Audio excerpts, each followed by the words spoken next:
Test. I'm not worried about you hearing me so much as I'm worried about.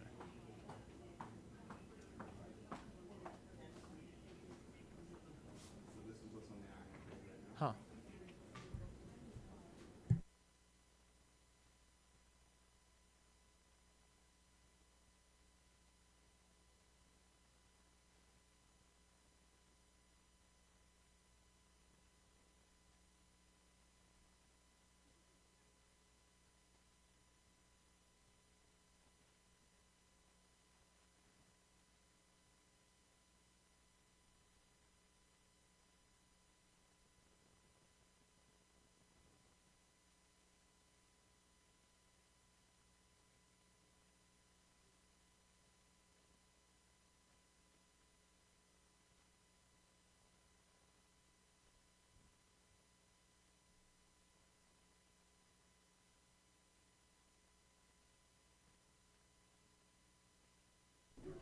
The audio is. Okay.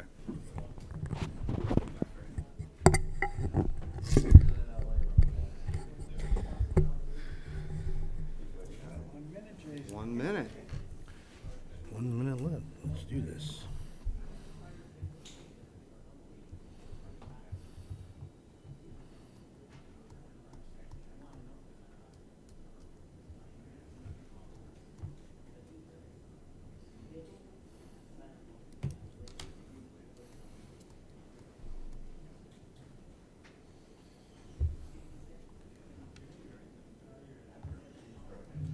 Longest minute ever when you keep checking it.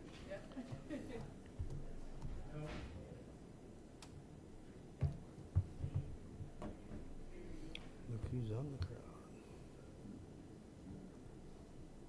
All right, I got 6 p.m. Everybody ready? Let's go. Here we go. Oh, where'd our clerk go? We lost the clerk.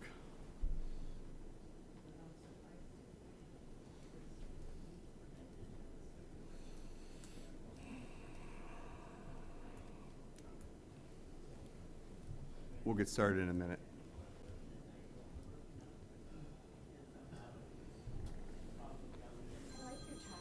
Oh, thanks. For those listening at home, we heard there might be a video issue with the video display. For that, we apologize, but hopefully you're getting the audio at least. Yeah, so everybody make sure your mics are on just for, because they won't be able to see anything. You ready, Patty? I'd like to call the Oglesby City Council meeting to order. Roll call, please. Here. Here. Here. Here. Here. Please stand for the Pledge of Allegiance. I pledge allegiance to the flag of the United States of America and to the republic for which it stands, one nation, under God, indivisible, with liberty and justice for all. All right, first item is number 4, public comment on agenda items only. Seeing that there's none, we'll move on. Number 5, approved minutes from the August 18th, 2025 regular session. If there's no additions, corrections, or modifications, can I get a motion to approve the minutes?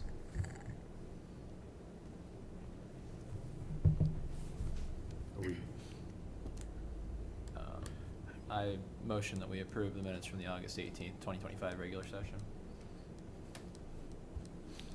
Is there a second to approve the minutes? We don't have a second. So is there an issue? Is there an issue with the minutes that we need modified that no one commented on, or? I think they're, like, I'm not going to speak on anybody's behalf, but Rich did voice something to me before the meeting that he would like, I guess, looked at, so. Okay, do we want to modify it now, or is this something we need to do later? Yeah, it's something we'll probably need to do later. Get some clarification. Okay, are we going to do that publicly? Because I think, if I remember right, what we voted on a while ago was if there was a problem with the minutes, we'd address it at a council meeting. Is there an issue? I think they're inaccurate. There's also some spelling errors. Yeah. Okay, so We need fix some spelling get some errors. Is there an inaccuracy you want to clarification. get modified, or? Rich, do you have an inaccuracy you want to get modified? I'd rather not discuss it right here. What we got to do is we got to get clarification, and then we'll get back. So you got some questions you want to ask afterwards, and then we'll see if we can improve them at the next meeting? That's correct. Let's Okay. do Can that. I get a motion to Table it. table them? Make a motion to table the minutes. I'll second that motion. Do you Roll call, want to please. withdraw your motion then? I'll Allison? withdraw my motion, Yeah. yeah. Well, it died due to lack of second. Yeah, we'll just Okay. make the minutes clear. Yep, roll call, please. Baldridge, Aye. Cullinan, Aye. McDermott, Aye. Moyle, Aye. Curran. Abstain. I don't know what the issue is. Number 6, approve bills presented for payment in the amount of $182,522.35. If there's no additions, corrections, or modifications, can I get a motion to approve the bills? I move we approve the bills presented for payment in the amount of $182,522.35. I'll second. Roll call, please. Baldridge, Aye. Cullinan, Aye. McDermott, Aye. Moyle, Aye. Curran. Aye. Number 7, approve payroll for August 29th, 2025 in the amount of $70,986.12. If there's no additions, corrections, or modifications, can I get a motion to approve the payroll? I motion we approve payroll for August 29th, 2025 in the amount of $70,986.12. I'll second that motion. Roll call, please. Baldridge, Aye. Cullinan, Aye. McDermott, Aye. Moyle, Abstain. Curran. Aye. Number 8, appoint Jennifer Spratt, City Clerk, Curran. So we've had a lot of talks about this in closed session, and I believe we have got a really good selection. So I'd like to nominate Jennifer Spratt for the position of City Clerk. Anybody want to add any more comments, or just go ahead and make the motion? No, I think I might have said this at a previous meeting, but we had quite a few applicants who applied for this position. We're very grateful for all the people who did apply. I think it was something like 70, 80 some applicants. We interviewed maybe, I don't remember the exact number, maybe 10-ish or something, like a little bit under 10. I think we made a pretty solid choice. We had some really good finalists, but I'm very excited to have Jen on board. So. Excellent. Hillary, do you have anything? No, I'm really excited for Jen to sit up here next to me. Another Mac? female. Mac? No, I'm just, welcome aboard. Thank you. Rich? No. Okay. Can I get a motion? I motion that we appoint Jennifer Spratt, City Clerk, or do I need a motion to approve his nomination? That's technically what you're Just doing. motion. Yeah. I motion that we approve Mayor Curran's nomination of Jen Spratt for City Clerk. Second. Roll call, please. Baldridge, Aye. Cullinan, Aye. McDermott, Aye. Moyle, Aye. Curran. Aye. Number 9, ordinance number 1297-090225, establishing wage and benefits for the Oglesby City Clerk. So this is just our formal way of getting that done for all the paperwork. Can I get a motion? I just have one slight correction. It's, The name spelled wrong? yeah, I've already, okay. I caught it, Okay. and All right. we'll get it in the signed version. Perfect. I think it was just one of them that was spelled that way, so. Mhm. Okay. Anything else? If I can get a motion? I motion we approve ordinance number 1297-090225, establishing wage and benefits for the Oglesby City Clerk. I'll second that motion. Roll call, please. Baldridge, Aye. Cullinan, Aye. McDermott, Aye. Moyle, Aye. Curran. Aye. Excellent. Pat, could you do us the honors of possibly swearing her in? Is it the S at number 3 that needs to be deleted? Yeah. No, it's Spratt. There's one that it Then- didn't have the S in it. Here it is. Yeah. It's right here. Yep. Okay. I looked Sorry at my about Richard. I called today on it and it says, hey, the name's not right there. Oh, crap. Let's just fix it and we'll get it resolved. I'll fix it and send it to you, Patty. Are we gonna do it? Yeah. Jen, you wanna step forward, please? If you'll raise your right hand and repeat after me. I, Jennifer Spratt, I, Jennifer Spratt, having been appointed to the position of City Clerk for the City of Oglesby, having been appointed to the position of City Clerk for the City of Oglesby, in the county of LaSalle aforesaid in the county of LaSalle, aforesaid, on September 2nd, 2025, on September 2nd, 2025, do solemnly swear do solemnly swear that I will support the Constitution of the United States that I will support the Constitution of the United States and the Constitution of the State of Illinois, and the Constitution of the State of Illinois, and that I will faithfully discharge the duties and that I will faithfully discharge the duties of the office of the city clerk of the office of the city clerk to the best of my ability, to the best of my ability. so help me God. So help me God. Thank you. Congratulations, Jennifer. Congratulations. Jen, you're gonna need to sign this, because Patty's gotta have this for the city records, I'm sorry. Make it run up and down. That's all right. Sign it, give it to her. All right. Number 10, old business. Ordinance number 1296-090225, dual metering ordinance. I think this is, Mac, is It this was yours? originally mine. Yep, go ahead. Everybody's got the paperwork on it and looks good. Any questions? I mean, I don't know what else to say. It's gonna make the city Go around better there. all the way around. Austin, Nothing, no. Hillary, Nothing to add. Rich? Nothing. No, I think it's, I thought it was a great thing that Ms. Flecker brought forth. It was an option out there Absolutely. for people that want to utilize it. There's a way for the city to be compensated for the meters, and it saves some money in their pocket if they're going to beautify their lawn. So I think it's a good thing. So Make the city look better all the Yep. way around. if there's no other comments, if we can get a motion to approve. I'll make a motion to approve ordinance number 1296-090225, dual metering ordinance. Second. Thank you. Baldridge, Aye. Cullinan, Aye. McDermott, Aye. Moyle, Aye. Curran. Aye. B, amend municipal code 9.16040, allow for gambling authorized by the Illinois Lottery Act. So, I don't, did you want to? I'll chime in here for a minute. So you may recall, we've gone through a couple of modifications of the definition of the word raffle in your ordinances. And when Lisa presented those changes to her vendor, they were very appreciative of those changes. They said they needed to be done, but they said that the definition of gambling in the municipal code only allowed gambling authorized by the Illinois Lottery Act, or excuse me, by the Illinois Video Gaming Act, not by the Illinois Lottery Act. And the game that she wants to play is only authorized by the Illinois Lottery Act. So this adds the Illinois Lottery Act to your definition of gambling in addition to the Illinois Video Gaming Act. That's all it does. So what is it, You're amending the definition of gambling in 9.16.040 to include all games authorized by the Illinois Video Gaming Act and now the Illinois Lottery Act. okay. Go over if anybody has any additional comments on or anything. None. Austin? Hillary? Mac? No, I don't. Rich? I'd just like to ask the council to have a better understanding for what they're trying to amend and pass here for ordinances from going future here. I think I just said it, Rich. I know you did, but nobody even understood what was going on. That's why it's been amended and changed. No, I know. I was frustrated because I think this is the third, the first time I understand it, and then the second time, I guess there was a problem with the definition, but then I guess there's another location with the definition Exactly. again.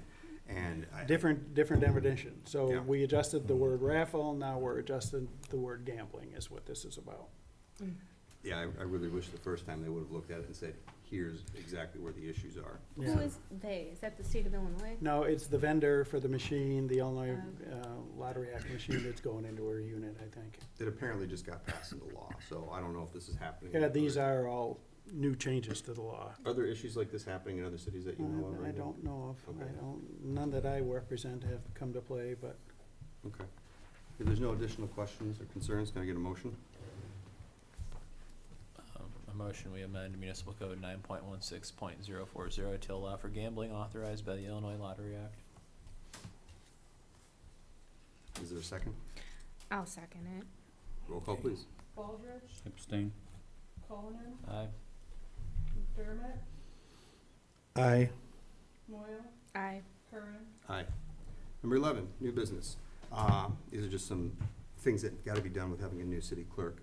A, name Jennifer Spratt, authorized agent and redeemer for the city's credit card at Heartland Bank.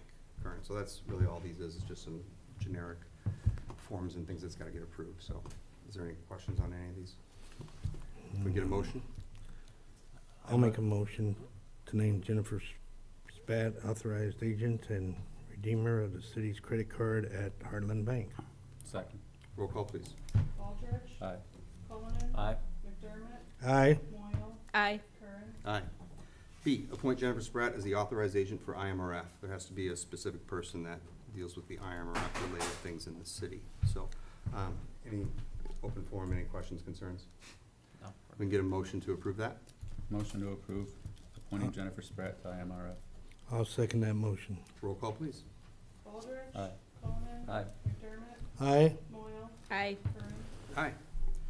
All right. C, code enforcement, Curran. I put this down here as just general in case we wanted to have a discussion or direct something on it. So let me give a little bit of background here of why this is kind of coming up now. We talked about it at one of our last meetings recently, and then the Plan Commission discussed it again. And I really don't think this is something that should go into a 5 or 10-year plan. This is an issue that's plaguing us now. We really need to resolve it. And then Austin and I were at a dinner where we were talking to some of the mayors in other cities, and became aware of what's going on in Ottawa and Marseilles. I heard that LaSalle has this happening. I don't know the details about it, and I don't know anything about Peru necessarily. So the background is, a couple years ago, we set up a situation of how we are going to resolve code infractions and policy problems in the city. And it's a good plan. This was done such a long time ago. It was even done between Commissioner Terry Udis and Commissioner Definitely. Stefanelli. And, you know, there was very few things that, you know, we kind of came together and agreed on, and we came together on this one. It was a good plan. The idea was to keep a very friendly and gentler community by the police department would go, let somebody know friendly that they had a violation of whatever it is, and then after a week, if it's not resolved, the clerk's office would then send a very structured letter that said exactly what they did wrong, give them a time frame, and if it's not solved within a certain period of time, they would give them a fine for it. Again, if you look at that, it sounds like a perfect plan. It has not worked out that way. And I'm not here to point fingers at anybody or a certain individual or certain entities. It just did not work out well. For example, I don't want to keep going to one particular thing, but we even have a corner in the city that we went through that process. We sent letters and everything, and the letters went out, and before the timeline was up, the vehicles are gone from the corner lot, and everything's good. And then 2 weeks later, they're back again. And I'm like, do we gotta start this process all over again? I'm not sure how we're gonna resolve this. And I mean, just today, there's 2 trailers and 2 trucks there, and there's other violations that are happening in the city. So, and I know residents are getting frustrated by it. So, what we found out last week or 2 weeks ago at this point, is Marseilles and Ottawa has something that I think we should consider. And this is where I want the council's opinion on it, because it will change it to our very friendly system to a little less friendly. They have a code enforcement officer assigned. And what they do is, that person actually goes around the city occasionally and they look for violations. When they find a violation, they do something similar to us. They go to their front door, they tell them something kind, and say, hey, just so you know, you're in violation, please get it fixed before next Friday or whatever it is, and then notes it in the little book. And then, if next Friday comes and it's not resolved, then a letter gets drafted.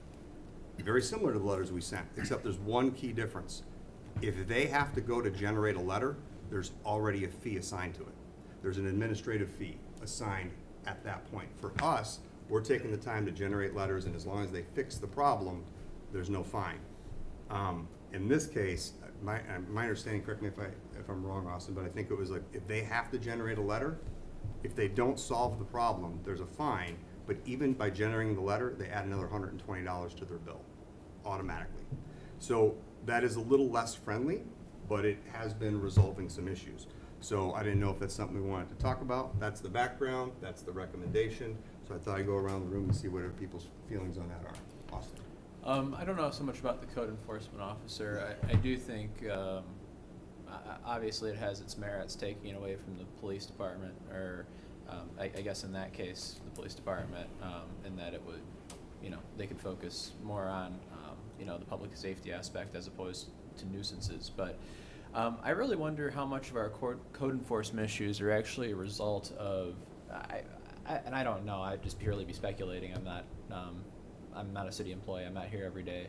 But I'm just curious how many issues are actually reported, or how many issues are reported and kind of slip through the cracks. Because that would be kind of my guess as to how some of this stuff happens. What I'd be kind of interested in, and I guess I don't really know how we track all of these things, the fine details of it, but I'd be curious to know if there's any sort of a central way in which these are reported, because I imagine people probably call them into the police department.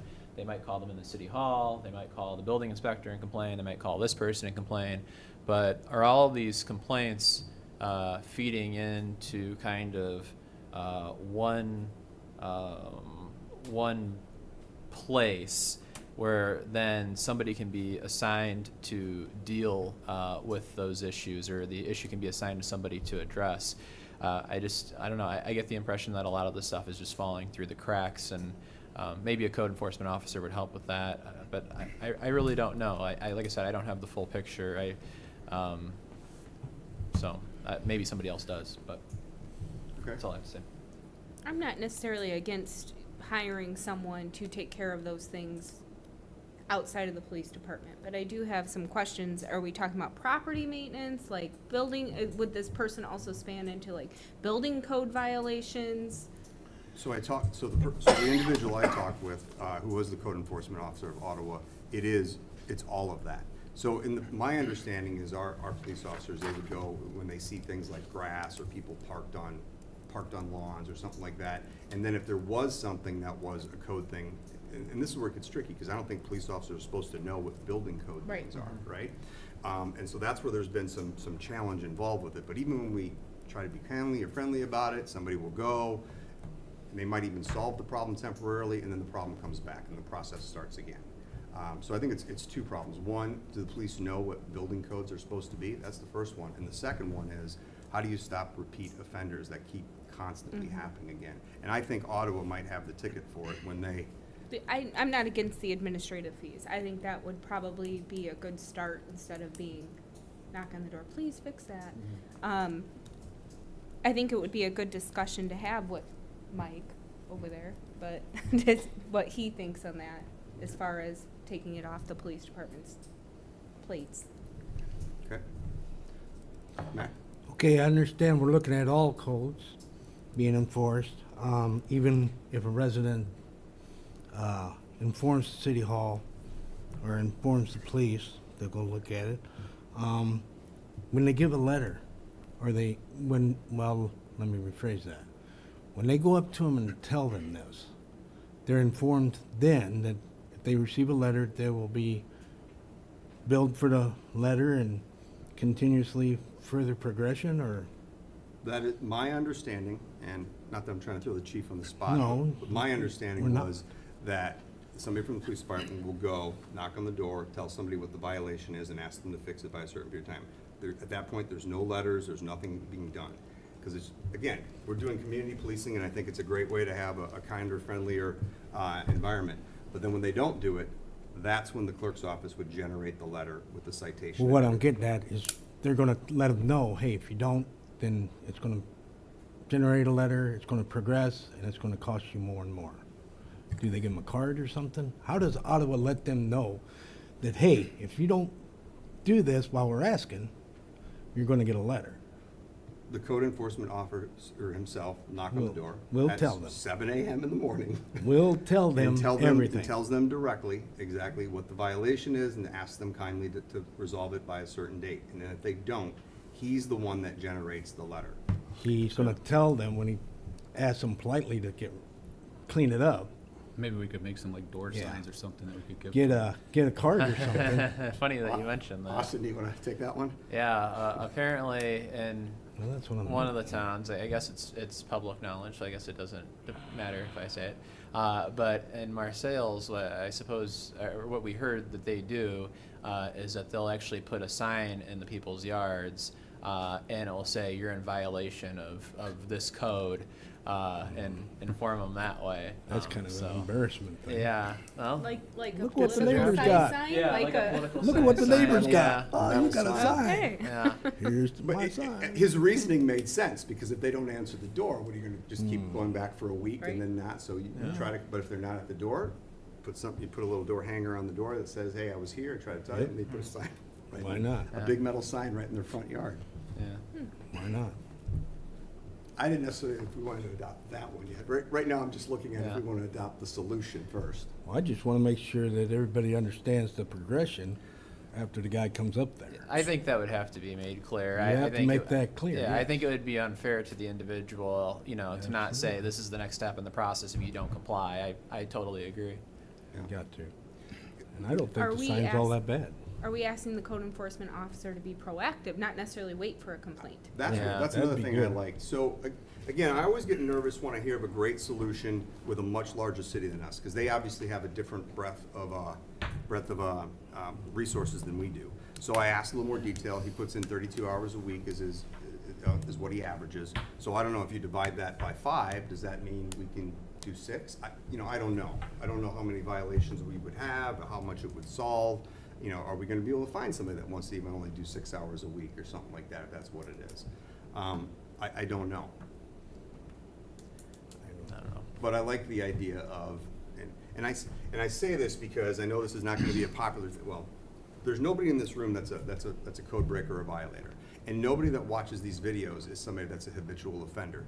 It's the ones that aren't wanting to be involved in civic things that are causing these kinds of issues and disruptions on people. I mean, I get calls all the time that somebody on whatchamacallit street is parking a giant truck there, and it's making it difficult for me to make our turn to wherever and stuff like that. Or And his that kind yard of truck isn't is not supposed us. to be parked there. Those kinds of things. So I like the idea that we'll have somebody going, I'll get complaints from residents that'll say, why do I even have to call in to complain about this? Why are we just not solving it? And that makes it very difficult to do. So I do think this is one of those possible solutions that we could do that. I like the idea that if it gets to the point where a letter has to be generated, there's at least a $100 admin fee that has to be because once that starts, I think you are going to stop having the habitual offenders. I think if you were to make it its own separate paid position, the person would have to be proactive. Yeah. You created We another would position, hope you're so, paying but that I don't know if person. you had to be I think paid. they'd have to be proactive. I don't remember the details of Marseille, or we never did talk to LaSalle about theirs, but I know in Ottawa they're very proactive. They spend a certain amount of time going through the city looking for those kinds of things. So. If I may have a turn to speak, please. Oh, Yeah, sorry. go ahead. I'm not for hiring anyone. I won't be. I did take the liberty to speak to our electrical and building inspector on Saturday, and he did offer to be the bad guy and enforce these codes. The problem we came to is how much authority would he have when they tell him, get out of here, whatever. I don't think we should be looking into hiring anyone. I think we should be looking into helping our electrical inspector, building inspector, have a little bit of authority here to where he isn't just wasting his time looking like a fool when he goes to these houses and they just tell him to get lost. So I think we should be looking more into Utilize coming up what with a we have. solution and using him. We already pay him. Yep, He said he utilize didn't the have a people we problem with already it. have. So suggested I'm hearing is not necessarily to hire a specific person, but to utilize a position we already have in the city. Yes. So what I'm thinking is possibly creating the position, but instead of just assigning it to the building inspector. Can we Building just, and the yeah, we electric. don't really need a position. We can just give him. Well, because those we duties. gotta establish so for example, I know in Ottawa, he has specific authority. Like when he has to send a letter, it's signed as the enforcement officer, who is him to do that. Right now, we don't have, our building inspector doesn't have that enforcement ability to sign letters and send things off. But your police chief does. Our police chief does, yeah. But again, And your police chief is the one that's gonna have to follow through with any litigation over the code there you violation. go. So it makes sense to me to tap your police chief, honestly, if you're asking for my opinion, which you didn't, but I'm just trying to help guide this conversation in the right direction, I think. Then the electric and the building inspector can go to the chief, and he can Yep. write out the letter and Exactly. send it to him, boom. But I think you're understanding, Mike, that what Mac would like is that if you go there and have the conversation and give them the date, he would like you to tell them that if you don't have this corrected by that date, The there will progression. be additional repercussions, and that will come with fines and penalties, to try and warn them of what's to come. Right. Mhm. But this has got to come on the first visit orally, because I think Mac's concern is you just tell them have it cleaned up by this date. They're not going to know Yeah. that they're going to get fined immediately if you have to send them a letter. So he wants you to tell them that on the first visit. Well, the first Right, thing they're Mac? going, yeah. Well, the first thing they're gonna say is, well, I didn't know this. Well, you giving me a letter gonna cost me $100 for. Next thing you know, they're gonna get charged $200. I don't think you have to give them that warning legally. I No. think if your code says you can charge them $100 for the letter, you can charge them $100 for the letter. But in an attempt to be transparent and upfront about it, I don't think there's any harm in giving them that last statement.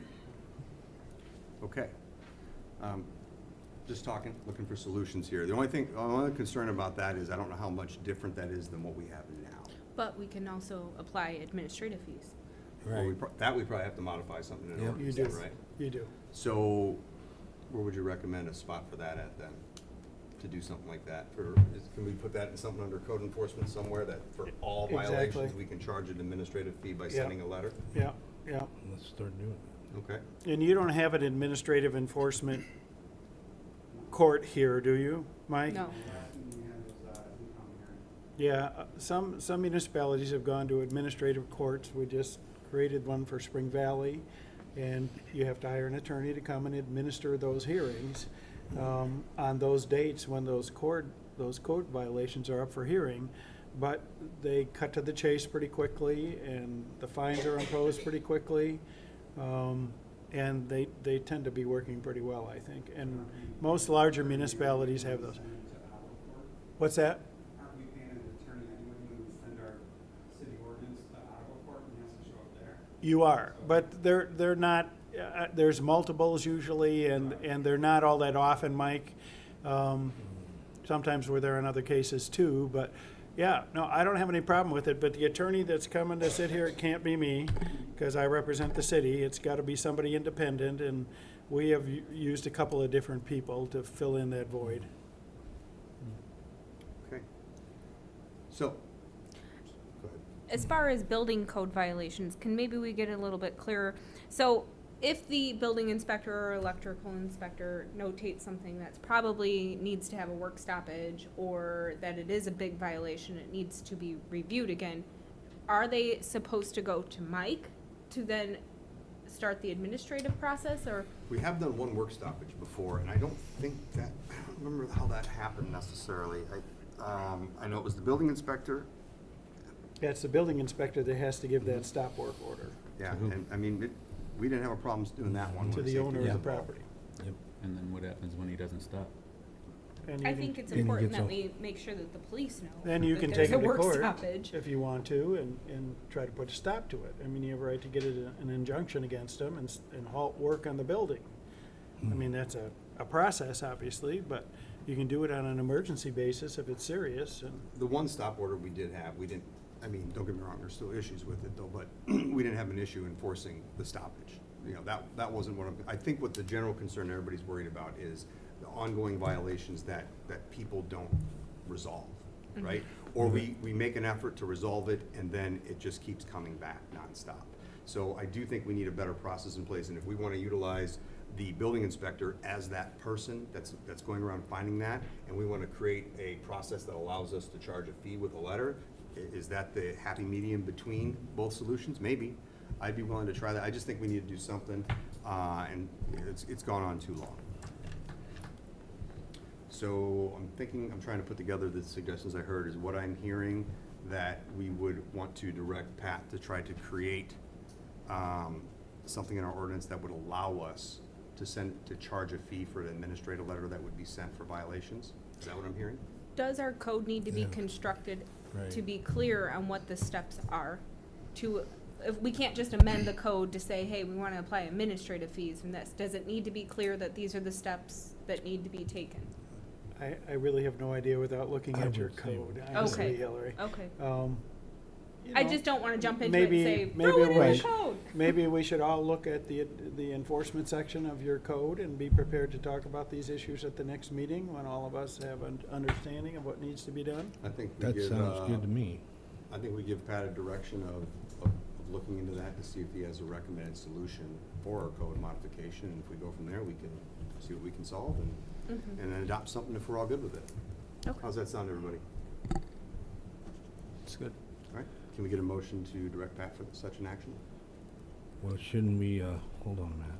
Shouldn't we actually look it over and give him suggestions, or you wanna have him look at it first and then we could come back and look at it and say, I well, would wait like a just minute. to direct him to be able to look into it. Come up with a solution. Okay. Has this council ever updated the code enforcement section? When was the last time it's been updated? Building code? Yeah, well, Massive one that Yeah. Tony no, I Stefano mean and code enforcement, like the, The actual Well, code you're enforcement. talking about our method that we do? Mhm. That was when, Stefanelli, myself, that was and you included just in put that. that together and came up with what should be a good solution on paper, but it just doesn't execute that well. okay. So other than that, we don't have anything that we've written into an ordinance form that allows those extra authorities to be able to do things. And to me, I think that's what the issue is. In the council's hands. Pat, can you provide us some feedback after you look over the code enforcement? I will. I And think then we can collectively. I'll send you a copy of the Okay. applicable section of the code and give you my recommendations. Okay. We can move forward. All right. Then we can give you our suggestions as well. Yes. Mm-hmm. Okay, so we'll get it on the next All right. agenda to possibly do something with it then. Anybody else have anything else on this item at all? I think we hit it hard enough. All right, done. 12, public comment on any topic. Please. Do you want to come to the, especially right now, because Yep. I don't think the video is working, so people might have audio only. And just pull the little, the button on the bottom up to yourself. There you go. I have two concerns. One is the sewer by our house. We can't even open our windows because the smell is terrible. So I What just didn't know if there was anything that can be done to the sewer, some added, or What street is it? it's 122 North Woodland Avenue. And as we rode by the police department over in by Lizzie's, their smell is ferocious. The smell, the fumes coming out of there, I don't know what it is or what you could do about it. And another concern is when the school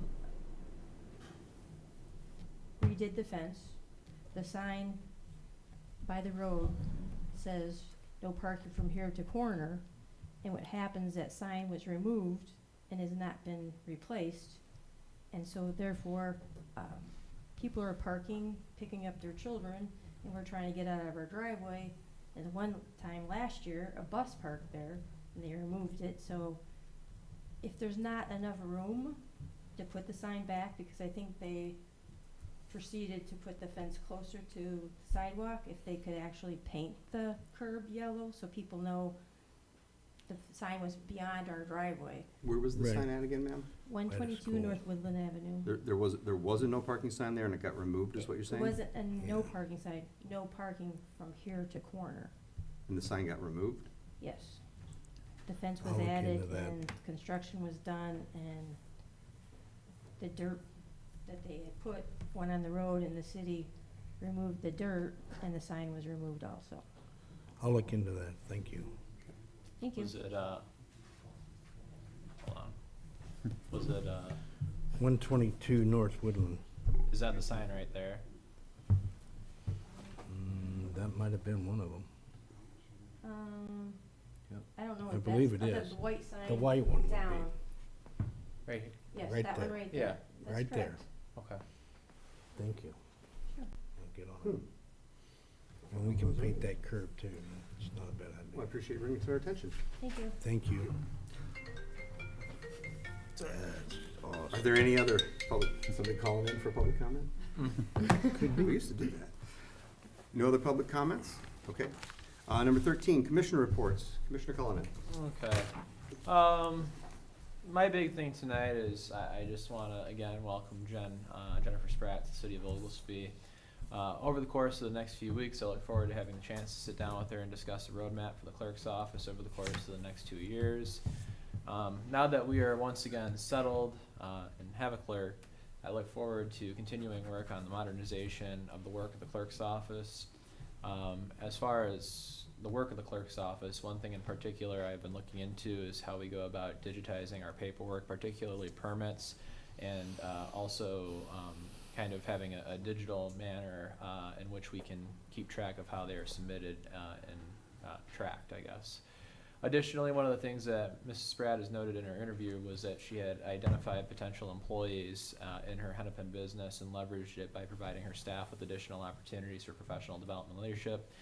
This is something that I'm particularly eager to work on, both to enhance the services we offer, but also to finally ensure that we have a smooth transition and uninterrupted continuity of operations, regardless of who is city clerk or who is on the council, who is on the city council in 2 years. Becky was just such a tremendous asset to the city, but Becky did a lot, and I think the work that Becky did, the city would be better served if we kind of spread that out a little bit more. So in the future, if we do have a new city clerk or whatever, things can continue smoother than they have in the past. So other than that, that's all I have for tonight. All right, thank you. Commissioner Moyle. I usually do my call statistics and stuff, but there was a little hiccup. So next week I'm going to add that, or next meeting I'm going to add that to my commissioner report. And just so nothing gets misconstrued about the payroll when I abstained, the only reason I abstained is I just didn't get a chance to see the timesheets. So I made a comment months ago that I'm not going to approve payroll without timesheets, so I'm just holding to it. So. All right, thank you. Commissioner McDermott. Jennifer, welcome. I would also like to thank Poolhar for their hard work for the temporary access road to the wastewater treatment plant off of Oak. I would also like to remind residents that the dry bridge work will begin on September 8th, as well as the wastewater treatment plant. Watch out for the trucks and just be kind of cautious and aware of everything, and let your kids know that, hey, be careful out there. Okay? Thank you. Thank you. Commissioner Boulders. I want to read this first. It was on the desk here. John Rose and crew did a quick response on ordering and installing the bench at McFedrin Pond. They also put the memorial plaque on the bench. There was excellent communications on the project status along the way. Very professional. We noticed that they replaced aging wood and made repairs on the deck also. Penny Turry, Conrad, and Turry families. I'm also happy to announce that Oglesby has received a $2,500 anonymous donation to help with the Oglesby Pool Fund. We truly appreciate that and are hopeful that our pool remains open to benefit our community and children for a very long time. Thank you for the donation. I'd like to mention a few things for the We Are Oglesby nonprofit group has going on this month. Saturday, September 13th, Hot Rod Hustle 5K at 9 a.m. start. Check the We Are Oglesby Facebook page on their website, weareoglesby.net, for sign-up information. I think it's great that they are able to create an event to include exposure to the Columbia Avenue of businesses. After the 5K, they're rolling right into a car show downtown from 12 to 4 p.m. On September 17th is their We Are Oglesby Mixer open to the public. Archway Tap, co-hosting with Garzanelli's providing apps, is from 5 to 7 p.m. and everyone is welcome. On September 20th is the second movie in the park this summer, in which the Knights of Columbus will be partnering with them for concessions. The movie is the original Beetlejuice playing on the Lehigh stage. Their 4th year of Scarecrow Harvest contest is back again. Follow them on Facebook or check out their website that has all their event details. I really can't thank them enough for all they do to promote Oglesby. I even see their event ad on the I-5580 electric billboard on my way to work today. That's tremendous. They secured a grant to not only promote their events, but also the city events and all their members. Great job, we are Oglesby. I appreciate everything you do for our city. One other thing, I was left a card here as well. It's addressed to the whole council. It says Commissioners Baldridge, Cullinan, McDermott, Moyle, and Mayor Curran. Thank you for the nice words and gifts at my last council meeting. I have enjoyed working with you and wish you all the best. Becky Kleiner, so something there as well. So. Okay. Number Thank you. 14, Mayor's Report. First thing, I wanted to welcome our incoming city clerk with all the challenges and excitement that's probably gonna come. Probably a big steep learning curve. I've said it before, it's probably one, I think, the most challenging clerk position probably in the state. So you definitely have your work cut out for you, and we look forward to it. So, excellent, welcome. The other thing I wanted to mention is, again, just like a little bit what Rich said, September 13th is our Boots, Brews, and Barbecue. That's a normal event that we have every year. That's a fun event for the night and for the evening. But what's different is it's being paired with the car show event. So we are Oglesby's doing obviously a 5K run earlier in the day, then the car show, Boots, Brews, and Barbecue. So I'm excited that it should be an all-day event, which even though we're one event shorter for the year, we are making a more substantial event opportunity. So hopefully it's gonna be a great time down there. I do worry about, because there is some unique rules with alcohol on this particular time. Like, for example, during the car show events, alcohol will be authorized for in the street and the sidewalks for the adjoining businesses. But then once Boots, Brews, and Barbecue starts, only alcohol that's allowed out, it has to be purchased inside Seneca Square. So other than that, and I'm very excited that we keep on expanding our events that we do and partnering with other individuals. I feel like we've relied so much on We Are Oglesby. They have done such a great job with everything. It's great to hear that we have other types of organizations wanting to come in to do some partnering with that as well. So other than that, that's all I have. Number 15, it's my understanding that executive session got added in error. So instead of reading it off, I'll just go around and make sure that nobody wanted to go into executive session for anything in particular. Okay, if that's not the case, we can skip that item. And number 16 is adjournment. Can I get a motion to adjourn? I'll make a motion to adjourn. Second. Roll call, please. Baldridge. Aye. Cullinan. Aye. McDermott. Aye. Moyle. I Curran. Aye. We are adjourned. Good job.